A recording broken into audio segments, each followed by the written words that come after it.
course, in Manchester and in London. Manchester sold out. For more information on London, go to davidicke.com, An Evening with David Icke. Now, social media is a great thing and it's a curse, but it's a great thing at times because you come across some really, really interesting people. A lot of the guests who come on this programme, I encounter them on Twitter or on Facebook, and our next guest fits that description because I came across his Twitter account, and I will tweet out details of where to follow him on Twitter. He's got a huge following on Twitter, and he's got a website called crimesofbritain.com where he talks a lot about British imperialism in modern times and historically as well. He's obviously talking a lot about the poppy appeal in recent days because, of course, Sunday is Remembrance Sunday. If you don't know anything about Remembrance Sunday, I'll briefly tell you, of course, it's on the, what is it this year, the 13th of November, or is it the 12th? It's the 11th, is it? What is it? I should know, shouldn't I? I had it written down somewhere, but it's this coming Sunday anyway, and it's about commemorating the contribution of British and Commonwealth military servicemen and women into 2 world wars and later conflicts. It's always controversial. So we're going to talk about that and much more. He's in London. Let's welcome to the programme Gerard McNamara. Gerard, welcome to the programme. How are you? I'm good, thanks. How are you doing? I'm really well. Thanks for coming on, by the way. Not everybody who I get in touch with comes back to me so quickly. I'm glad you're on this week of all weeks. And I like your website, by the way, crimesofbritain.com. I recommend our listeners take a look at it. Go and have a look at it, dear listener.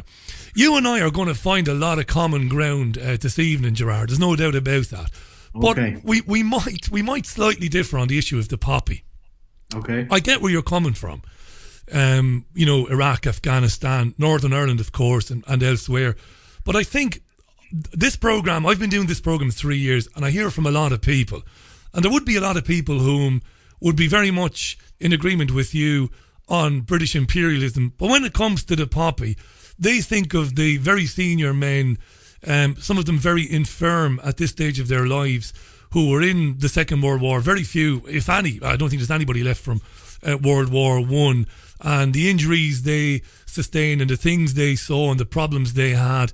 And they see the poppy as kind of saying thanks to them, but they don't, you know, for them it's not mutually exclusive that by supporting that, they're not in any way, they don't feel in any way they're supporting British imperialism. What do you think?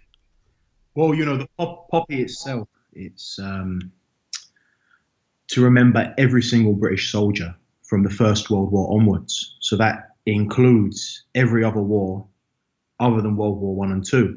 It involves every conflict of which Britain has had well over 140 since the end of World War II alone. So we can't sit there and pick and choose. The British Legion are very clear that that's their line. And if you buy a poppy from the British Legion, you have to go with their definition. There's alternatives out there, which I actually have an issue with the white poppy, but from a different angle. Fundamentally, my argument would be this. I don't regard British soldiers who fought in conflict after World War II as victims, and the white poppy portrays them as such. Now, the red poppy is to celebrate, and also it promotes modern day British imperialism. The funds raised by the British Legion are used to finance veterans of modern day genocidal campaigns. And I understand it's a, if you will, very emotive issue, but the fact remains the poppy is to support every soldier since World War I. Yeah, and look, I hear you loud and clear. And we're going to talk about some of the more modern imperialist campaigns, and I spent a lot of time this afternoon reading your blog and reading your site, and you're doing a lot of really good work on Afghanistan, Iraq, Libya, Syria, Yemen, of course, all very important and very current as well. I wouldn't ban the poppy, or I wouldn't see it banned. I mean, I don't identify as anything other than just a bloke who's interested in current events. But for a long time, I suppose I still am an Irish Republican. I believe in a united Ireland by peaceful means. I'm well aware of the things that the British Army did in the north of Ireland over the years. I'm a history graduate. And I absolutely understand why a football player like James McLean, coming from Derry, would say, look, I'm not going to wear the poppy. That's his absolute right.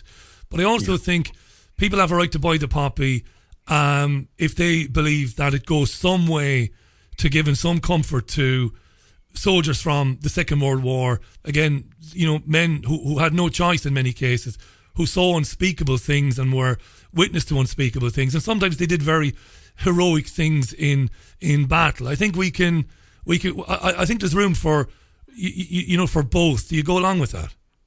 I don't want to ban the poppy in Britain. That's none of my business. I don't see it as that. That's for people here who recognise and pledge their allegiance to the British state to decide.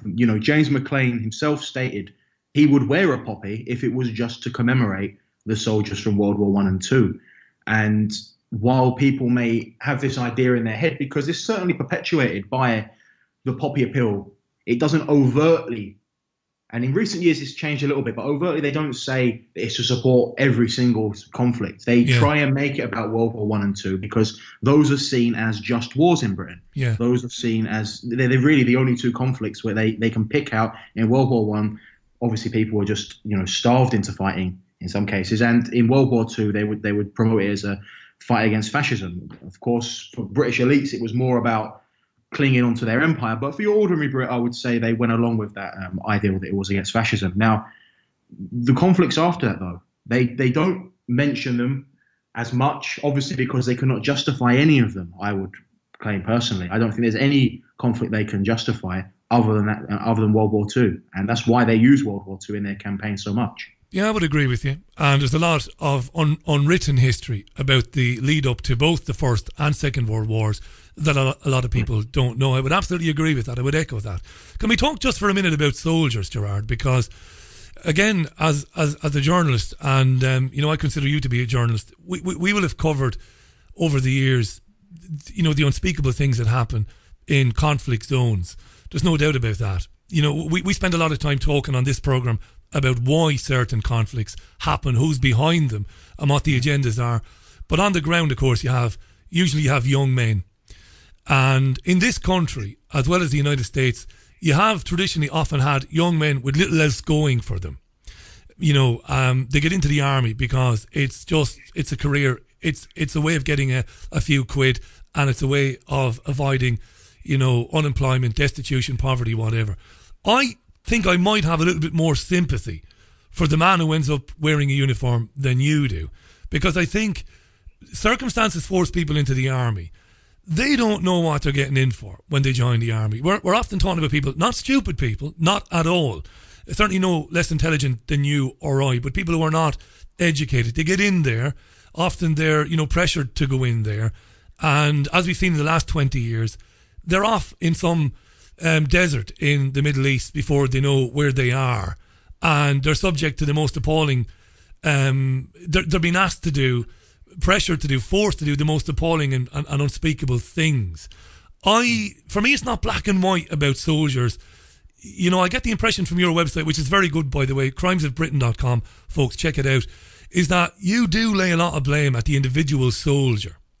Certainly I do. I mean, I hold everybody accountable is my position from the top to the bottom. And, conscription doesn't exist in Britain. Now, some may argue that there's an ideological conscription because it's in your face so much, the propaganda. But I just don't buy the argument that people in 2017 are not aware what going in the army entails.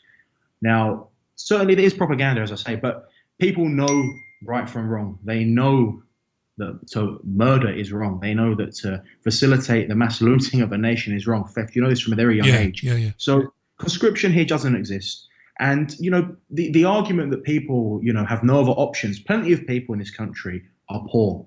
And they don't decide to saunter off and join a military escapade and get involved in the game of murder. Many of them hold down very low-paid jobs, and many of them decide not to go into that career. Many people, I would imagine, would rather remain unemployed than go into the British Army. Yeah, absolutely. But there are a lot who don't know any better. And I'm getting tweets now from people.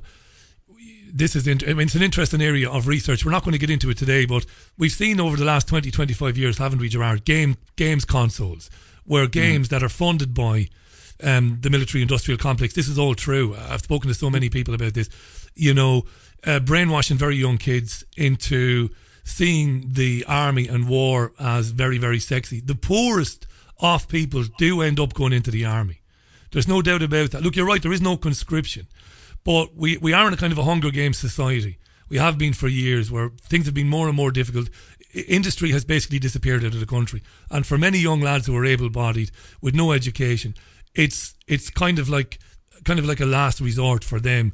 And I'm not sure though if it's, you know, in some cases that may be so, a last resort. But you know, even Richard Kemp, that Brit Colonel, he said he joined the army because he was a thug. I'm sure many people have many different reasons for joining it. And with regards to